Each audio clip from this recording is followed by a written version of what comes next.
Okay, let's talk about a structure so massive it's kinda hard to wrap your head around. A project that spanned entire empires, crossed deserts and mountains, and left behind a legacy that's as mysterious as it is magnificent. This is the story of the Great Wall of China. But what is it really? A mythical dragon? A failed fortress? Or something much, much darker? So, first things first, let's just try to grasp the sheer scale of this thing. The total length is a staggering 21,196 kilometers. To put that into perspective for you, that's more than half the circumference of the entire planet. It's so unbelievably vast that if you wanted to walk its entire length, it would take you over a year and a half of nonstop trekking. And you gotta remember, this thing didn't just pop up overnight. Its construction took place over 2,000 years. This wasn't one ruler's grand vision. It was the work of multiple dynasties, each one adding their own piece to this colossal puzzle.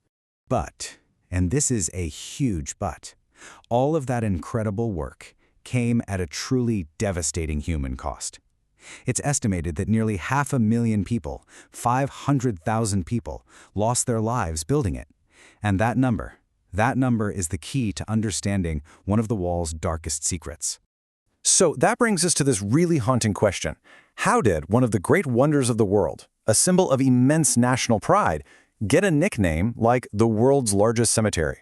To find that answer, we've got to look past the stones and into the stories of the people who actually built it. Okay, so before we dig into the nuts and bolts of the history, we kind of have to talk about the myth. Because to the Chinese people, the wall isn't just a wall. It's something alive, something powerful. They call it the stone dragon. You see, the name comes from this really ancient folklore. One of the legends says that a real dragon actually flew across the land and its body carved the very path that the workers would follow. This myth is a beautiful way of explaining the wall's incredible winding shape, how it twists and turns through the landscape, just like a dragon in flight. And look, this all makes perfect sense once you get what a dragon means in Chinese culture. It's not some monster you have to go slay, it's a symbol of divine power, a protector against evil, and a life-giving force. All of these amazing qualities were basically projected onto the wall itself. It was meant to be the ultimate guardian of the entire nation. But behind every powerful myth, there's usually a very real, very human story. The wall wasn't born from some fantasy. It was born from a desperate need for survival, a need that was fueled by a clash between two totally different ways of life. And this slide just lays it out so perfectly. On one side, you had these settled farming communities using the Yellow River to grow their crops. And on the other, you had nomadic tribes from the harsh northern lands, like the Mongols, who survived by herding animals. When their resources got scarce, what did they do?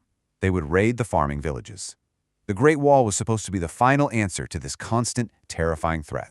So the guy who kicked this whole thing off was the first emperor of a unified China, Qin Shi Huang, way back in 223 BC. But this thing was too vast for any one person or even one dynasty. So dynasty after dynasty kept up the work, building and reinforcing it until it finally reached its final form almost 2,000 years later. And that brings us right back to the human cost we talked about. This immense, multi-generational project needed an unbelievable amount of labor. And the story of the people who built it? Well, that's where the wall's dark nickname really comes from. Over 2 million laborers, a mix of common people and prisoners, were forced to work on the wall. The conditions they faced they were just absolutely brutal. We're talking 16 to 18-hour workdays. They were given barely enough food to survive. They had to endure freezing cold winters with almost no shelter, and they often weren't allowed to see their families for years at a time. Because the work was so relentless, and so many people were dying, there wasn't even time for proper burials. The dead were just disposed of on site.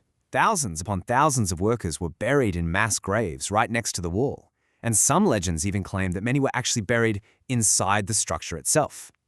So here's the bottom line, right? With 500,000 people dead, their bodies buried right there on the construction site, the Great Wall literally became a tomb. It wasn't just a wall made of stone, it was a wall built on human bones. And that is how it earned the name the world's largest cemetery. Okay, so here's the really wild part, the great irony of this whole story. After 2,000 years of construction, and at the cost of 500,000 lives, you would think this would be the most successful fortress in history, right?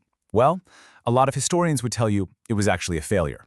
And don't get me wrong, it was an absolute engineering marvel. especially since they built it without any modern cement. They used a super strong granite foundation, they fired these huge bricks that were like 4 times the size of ours, and they stuck them together with this ingenious mortar made from lime and, get this, sticky rice water, a mixture that turned out to be incredibly strong. And on paper, it looked completely impenetrable. I mean, look at these numbers.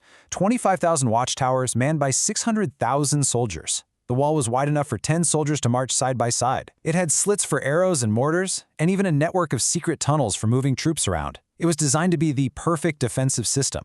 But history tells a very, very different story. In the 13th century, Genghis Khan and his armies just won around parts of it and broke through others.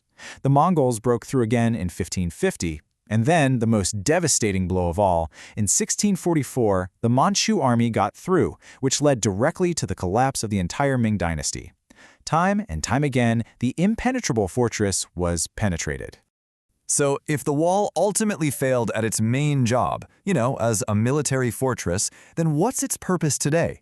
What has this failed fortress become in our modern world? Well, its story definitely didn't end when the dynasties fell. And you can really see that evolution right here on this chart. It started out purely as military defense. Then, during World War II, it actually found a new purpose as a defensive line against the Japanese invasion. But today, its primary role is as a powerful national symbol and a massive, massive tourist destination. And when we say massive, how massive are we talking? Well, over 10 million people visit the Great Wall every single year. It has completely transformed from a structure meant to divide people into one of global fascination. And that right there is the wall's ultimate transformation. The very thing that was built to keep foreigners out now serves as China's greatest invitation to the world, drawing in millions of people who just want to witness its history and its incredible scale for themselves. So it all comes back to that one big question, doesn't it? Was the Great Wall of China a success or was it a failure? As a military fortress, well, its record is questionable, to say the least. But as a symbol of human ambition, of perseverance, of cultural identity, its success is absolutely undeniable. A failed fortress built as a tomb for thousands that ultimately became one of humanity's greatest icons. I guess the final verdict? Well, that's up to you.